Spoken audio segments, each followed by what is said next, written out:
Habla, Señor, tu siervo escucha.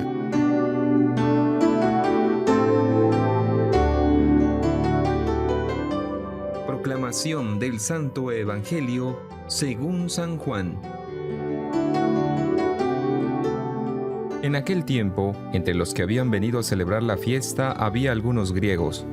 Estos, acercándose a Felipe, el de Betsaida de Galilea, le rogaban: «Señor, queremos ver a Jesús». Felipe fue a decírselo a Andrés, y Andrés y Felipe fueron a decírselo a Jesús.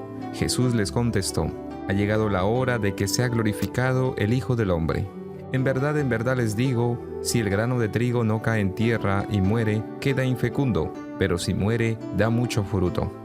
El que se ama a sí mismo se pierde, y el que se aborrece a sí mismo en este mundo se guardará para la vida eterna. El que quiera servirme, que me siga, y donde esté yo, allí también estará mi servidor. A quien me sirva, el Padre lo honrará. Ahora mi alma está agitada, ¿y qué diré? Padre, líbrame de esta hora. Pero si por esto he venido, para esta hora, Padre, glorifica tu nombre». Entonces vino una voz del cielo: «Lo he glorificado, y volveré a glorificarlo». La gente que estaba allí y lo oyó, decía que había sido un trueno. Otros decían que le había hablado un ángel. Jesús tomó la palabra y dijo: «Esta voz no ha venido por mí, sino por ustedes. Ahora va a ser juzgado el mundo. Ahora el príncipe de este mundo va a ser echado fuera. Y cuando yo sea elevado sobre la tierra, atraeré a todos hacia mí». Esto lo decía dando a entender la muerte de que iba a morir. Palabra del Señor. Gloria a ti, Señor Jesús. En ese domingo, el quinto domingo del tiempo de Cuaresma, el pasaje del Evangelio de Juan en el capítulo 12, los versículos 20 a 33, vemos como Jesús, quien ha muerto, nos ha introducido en la plenitud de su misma vida. Jesús abrió el camino que supera las fronteras de la muerte humana y nos enseña a seguirlo con actitudes concretas de servicio, para compartir así también su gloriosa resurrección. Reflexionemos en 3 momentos este Evangelio. El primero: si el grano de trigo cae en tierra y muere, da mucho fruto. La imagen del grano de trigo que muere cuando es sembrado nos enseña una insólita maravilla. Así como la semilla muere para dar lugar a una planta, pero la planta no es distinta de la semilla, así Jesús en su muerte entra a una vida nueva. En su resurrección, Jesús ya no vuelve a ser lo que era en su vida terrena. Ahora en su cuerpo, como la semilla convertida ya en una planta, se manifiesta la plenitud de lo que se empezó a manifestar en su vida terrena. De ahí que la muerte no es una pérdida, sino una ganancia, porque sólo así se expresa el verdadero potencial de vida que llevamos dentro. Es el comienzo de una vida nueva, la vida eterna. Pero para que la semilla renazca en una vigorosa planta, es necesario que la semilla sepa renunciar a sí misma.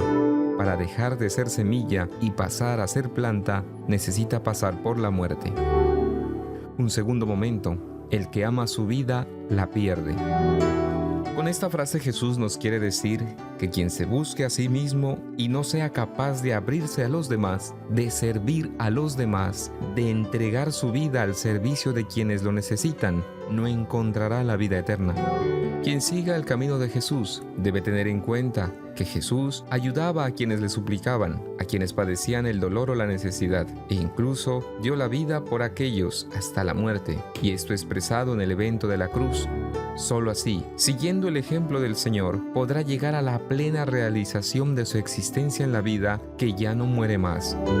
La muerte vendrá inevitablemente. De esto podemos estar seguros, pero también es cierto que si caminamos en el proyecto de Jesús, entregando la propia vida al servicio de los demás, haremos del atardecer de nuestras vidas el comienzo de la mañana de la resurrección.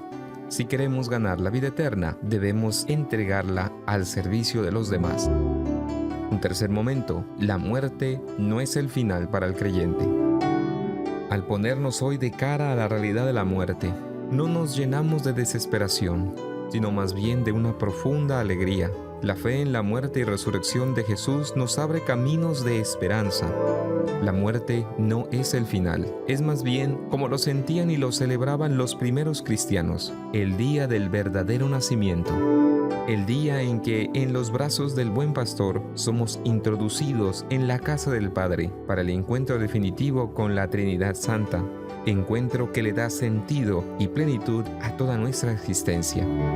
Oremos en este día por aquellos hermanos nuestros que han perdido un ser querido, un amigo, un conocido, y que tal vez se han sumido en el dolor, en la desesperación de la muerte, para que recordando este Evangelio suscite en nosotros la esperanza de que la muerte no es el final, sino el comienzo de la verdadera vida. Que el Señor nos bendiga en el nombre del Padre, del Hijo y del Espíritu Santo. Amén.